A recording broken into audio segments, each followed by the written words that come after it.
Okay, and just for the record, I just wanted you to state your pseudonym. Audrey. Okay, Audrey.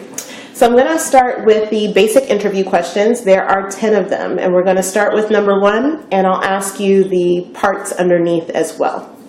So the first question is, what are your thoughts and feelings about being an African or Black American person in the United States? I think it's like a gift and a curse. I think that there's a lot of, I have a lot of pride and I'm unapologetically Black. I was raised in a house where, where Black history was honored, where, raised in a Black church where that's why even though my school didn't do a good job of it, that's why I got to a lot of my kind of Black history lessons and things like that. And so, I had that sense of pride for a long time, just in our accomplishments and our resilience and the way we fight back. So I think that the gift is our strength. The gift is how much we know that we need to affirm ourselves, and how that's been a part of a lot of the spaces that I found myself in, and circles that I found myself in. I think, I love, some of the best things about us are the way we dress, our music, the way we talk, the way we create, the lens that we have on the world. I think all those things are gifts that are often overlooked, which is sort of maybe how I see the curse, is just that invisibility, hypervisibility thing.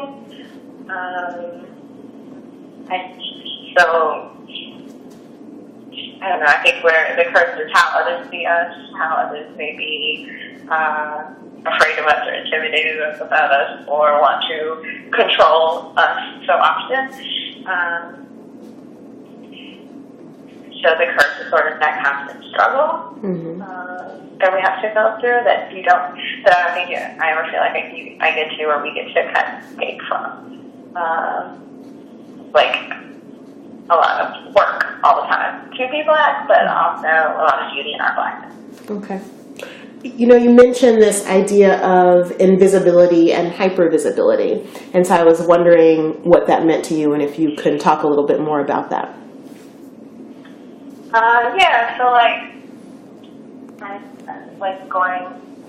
Not having a lot of, I feel like we're in a Black spring right now, or these last couple of years, with images that are good and representations of Black folks and Black folks making it through academic pipelines at new heights, just in all different spheres.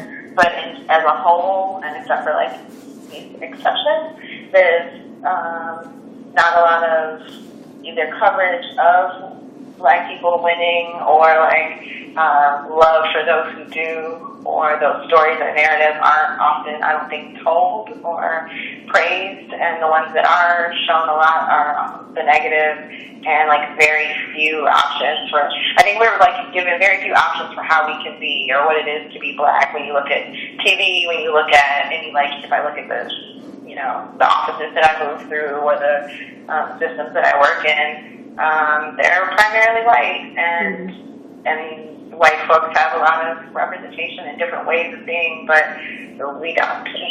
That's what mainly comes to mind for me. Limited models, and and then the stories about us that do get advanced are very, very narrow and very stereotypical and out of context. Okay, thank you so much. Yeah. You mentioned that being Black, there's a lot of pride with that, but there's also that it's hard, that there's work that other people don't have to do, and that it's a constant struggle. And so what is that struggle like for you on a daily basis? What are you struggling with? And what is that like for you on a daily basis? Yeah, I think it's the struggle to, as someone with some educational privilege and class privilege and come to parent household and things like that, there's the struggle of, so being aware of all the crap that Black people as a whole face, but then knowing the privileges that I have to like be able to potentially do something about it, or the need to counter and add extra narrative, or be the model, or highlight the model, or whatever. Like this, I don't know, it's like a pressure to change to change the narrative, or to amplify the ones that are silent. I think that's a lot of the work that I find myself doing.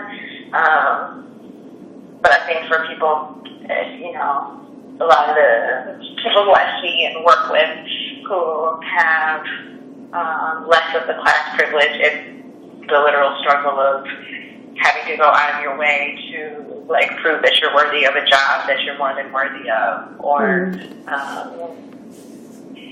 I don't know, like performing respectability all the time without stop. And I think I definitely used to do that. But then I see a lot of other people who don't, and I have more comfort now to where I don't feel the need to do that.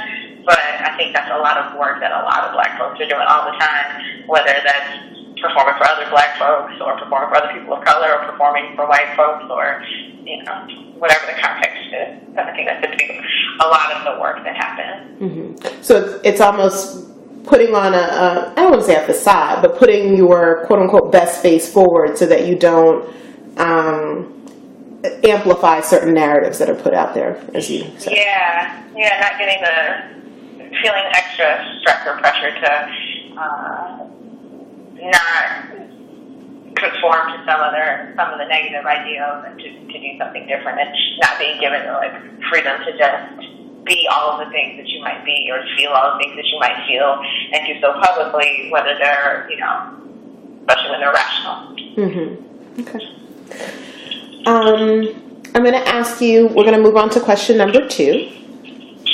And that question is, if applicable, tell me about an experience with racism that caused you stress and impacted you in a significant way.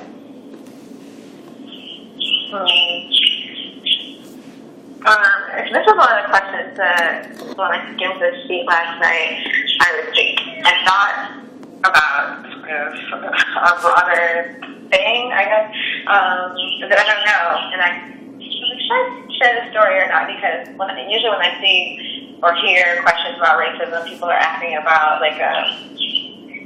very an interpersonal level situation. And the first thought that I had was about my cousin who was shot in the head by another Black guy, but I attribute that as that was the first, that's one of the biggest stresses that I had my first year of my doc program, and I know that is because of white supremacy and competition and the way that my hometown is, to where it's the way that Black boys and men live and grow up and are sequestered and pipelined, et cetera, makes it so few options for them that this outcome is very normal, and this loss of this person I love so much I see that as, someone might say Black on Black violence, but I see that as very much systemic racism killed him, and that being very stressful. But so that's what comes to mind first. But I do have other examples of more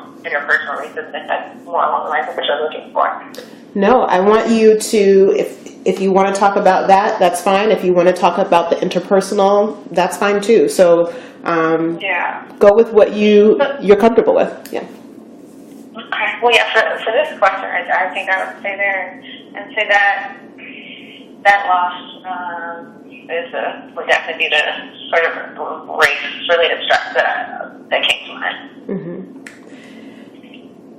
In that experience, how did racism cause stress in your life? I know that was your cousin and someone that you loved, but I'm wondering how that caused stress for you.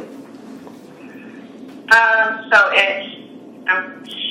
it happened on